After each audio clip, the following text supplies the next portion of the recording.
Olá, aqui é Alexandre Figueiredo, esta é mais uma edição do TV Linhaça. Pedimos para que vocês se inscrevam, compartilhem, aperte o sininho, dê um like e ajude a divulgar nosso canal que precisa ter mais seguidores. O tema de hoje é a MPB se agoniza. No dia 27 de julho de 2020, o crítico musical Regis Tadeu lançou um vídeo intitulado A MPB está morrendo. E ele, embora ele estivesse apenas falando do cenário popularesco, da decadência da música brasileira, nota-se que há um aspecto que ele não havia falado, que é a perda de inúmeros nomes da MPB autêntica. De 2019 para cá, perdemos nomes como Bete Carvalho, como Moraes Moreira, Tunay, Walter Franco e recentemente Sérgio Ricardo, entre tantos outros, só para citar alguns razoavelmente conhecidos, e alguns até mais conhecidos, bastante famosos, como Bete e Moraes. Mas independente disso, são talentos que vão embora, não estão mais aqui para lançar trabalhos novos, Se tiver alguma coisa que eles deixaram ali, vai ser lançada postumamente, mas eles já encerraram sua carreira, tudo mais. Seria natural, seria compreensível, porque é a questão da vida, as pessoas se envelhecendo, morrendo, tudo bem.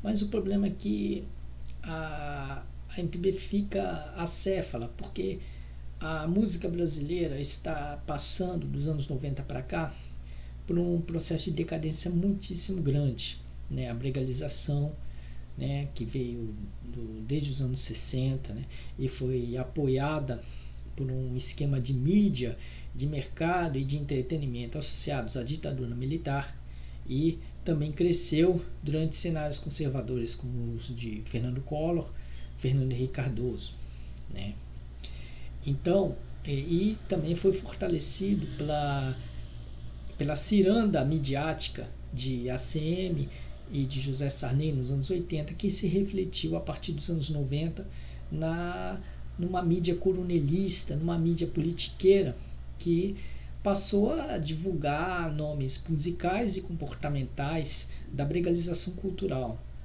E, além disso, durante a era Lula e durante a era Dilma, intelectuais que eram associados ao PSDB, de forma direta ou indireta, como Paulo César de Araújo, Pedro Alexandre Sanches, como Eugênio Arantes Rage, como Milton Moura, eles foram liderar toda aquela campanha de suposto combate ao preconceito que forçou ainda o crescimento da brigalização, da degradação cultural, que atingiu os campos universitários, os campi, campi, que é o plural de campos, os campi universitários e os públicos mais abastados, ou seja,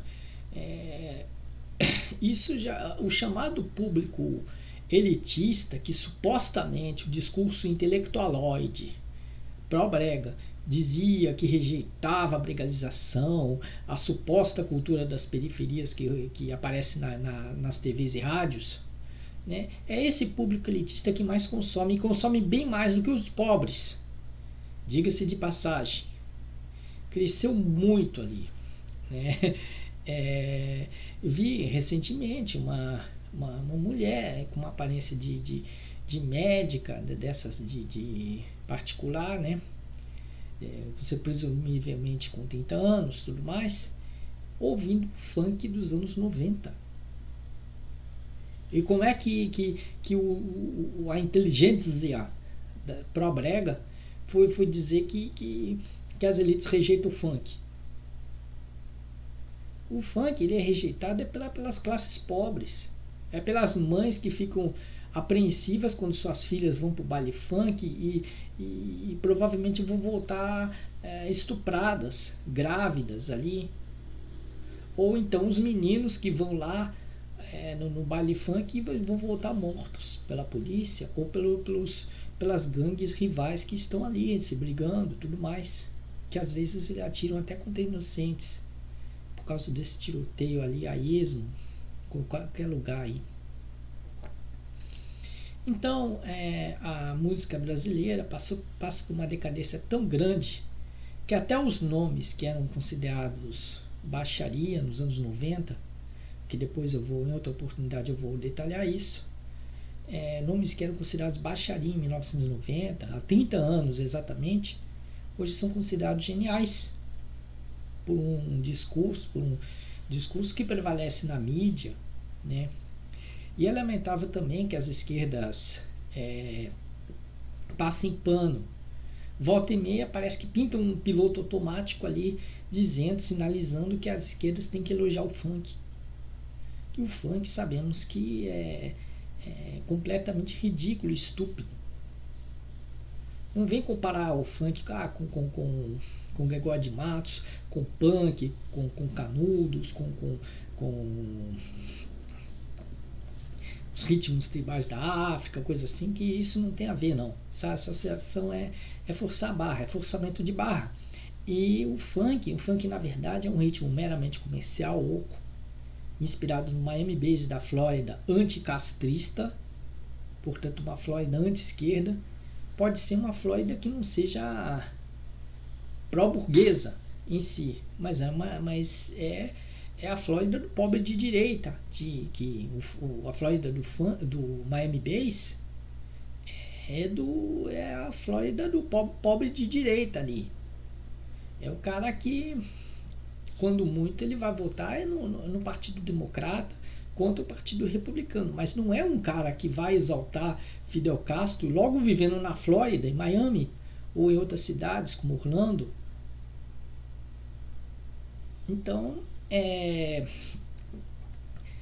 as esquerdas erram muito e aí viram vidraça por causa desse apoio ao funk, tudo mais, porque as pessoas críticas acabam criminalizando, demonizando as esquerdas, porque as esquerdas passam pano nessa legalização toda.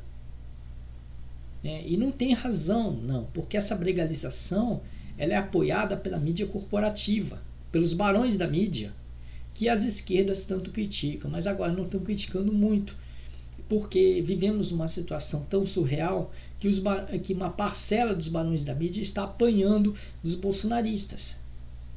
E aí, né, nessa terra de cego, quem tem um olho é rei. E aí, Globo e Folha passaram a ser um pouco mais toleradas e até relativamente respaldadas pelas esquerdas, né? Não totalmente respaldadas, não totalmente apoiadas, mas de alguma forma respaldadas, assim, pelo menos um pouco mais do que deveria, né? Pode ser que possamos apoiar uma Patrícia Campos Melo, né, por um momento aqui e ali, ou reconhecer o mérito de um Anselmo Góes, de O Globo, né?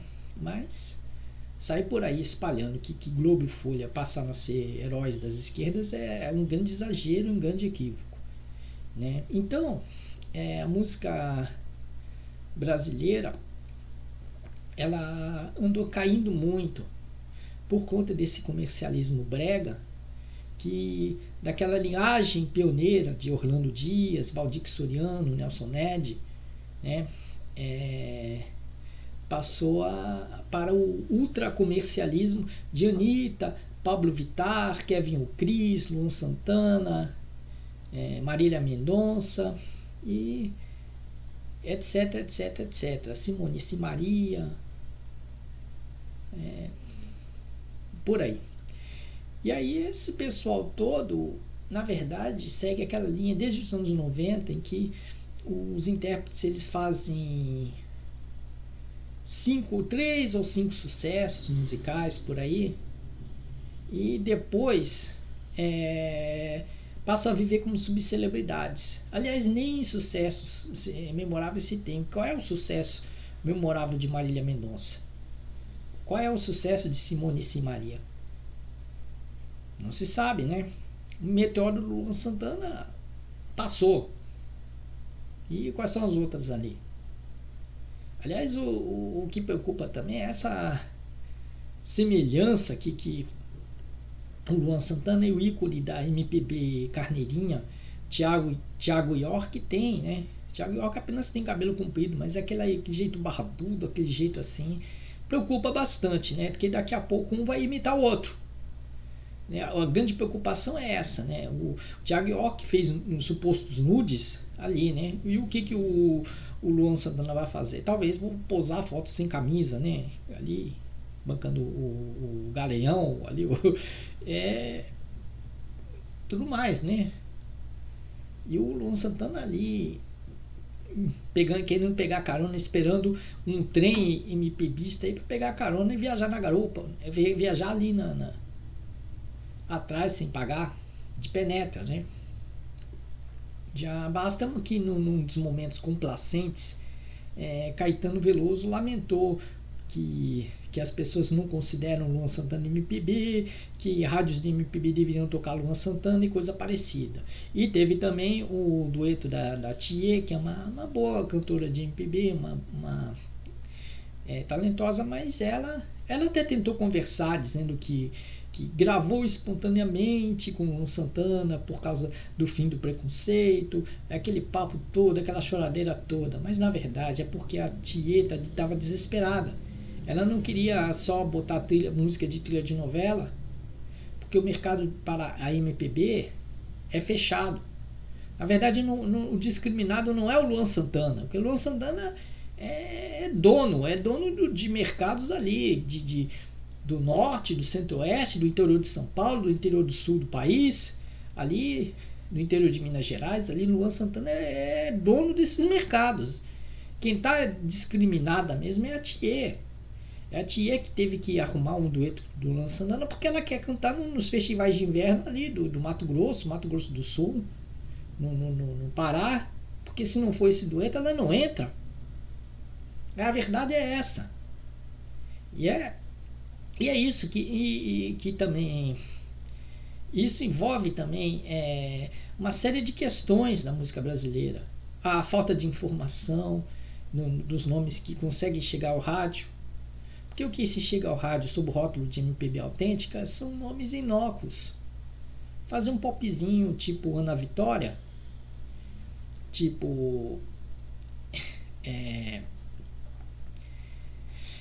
esse Melim, né, o grupo Melim, e fazem um sonzinho assim de pessoas que mal conseguem ouvir os medalhões da MPB, como Caetano, Gal, Elis Regina, Chico Buarque em seus hits mais surrados, e ouvem Rock Brasil, ouvem Los Hermanos e fazem um sonzinho assim bastante superficial, porque não tem uma profundidade de referências na música brasileira. Não tem. Tudo parece que fica sendo uma linha de montagem. Não há uma coisa sentida, espontânea, forte. Fala-se que existem muitos talentos de MPB autêntica por aí, mas eles estão fora da mídia.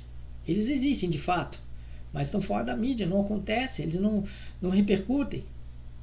Aí não adianta a bolha da internet falar que estamos num cenário ótimo, porque a verdadeira música brasileira não sai da sua bolha. Não dá para dizer que estamos num alto momento, num excelente momento da música brasileira. Não estamos. Não estamos. O brilhante grupo instrumental que toca na TV Senado às 4 da manhã, ali no programa ali, que nem um terço de seus fãs tem consciência dessa apresentação, não pode representar um momento fértil da música brasileira. É como boas sementes que não encontram terra boa para crescer, para arvorecer. Isso é que é verdade. A boa MPB tem, mas ela não consegue repercutir. Portanto, isso é uma crise cultural, já é uma crise cultural grande. Não podemos fingir isso. E uma culpa deve se colocar aos intelectuais que pediram para aceitar a brigalização sob a desculpa do fim do preconceito. Agora eles desconversam, agora eles dizem que nunca falaram isso, nunca defenderam a legalização, nunca quiseram um país culturalmente degradado. Agora eles estão falando de outra coisa, chorando a morte de Moraes Moreira, chorando a morte do Sérgio Ricardo. Mas eles são culpados disso. Porque num dado momento, o que eles defendiam? Defendiam toda a degradação cultural, como se fosse uma falsa vanguarda, uma pretensa vanguarda. Agora eles têm que assumir isso. Esses intelectualoides que eu menciono no meu livro, Esses Intelectuais Pertinentes, que está lá na Amazon, né, e peço para que vocês leiam para entender todo esse processo. Né? Comprem o livro e escrevam lá, Esses Intelectuais Pertinentes. Vão lá, tem um link ali, clica no link e vão ler que ele explica muito dessa campanha que contribuiu para a degradação cultural brasileira que favoreceu o golpe político de 2016. Porque só lendo o livro para saber, né? Para saber bem esse livro. Porque se vocês não lerem o livro, não vão entender. Bom, então ficamos por aqui, desejando boa sorte a todos, né? Um grande abraço, até lá e cuidado com a Covid-19 que está matando o adoidado por aí. Então, a gente fica por aqui. Abraços.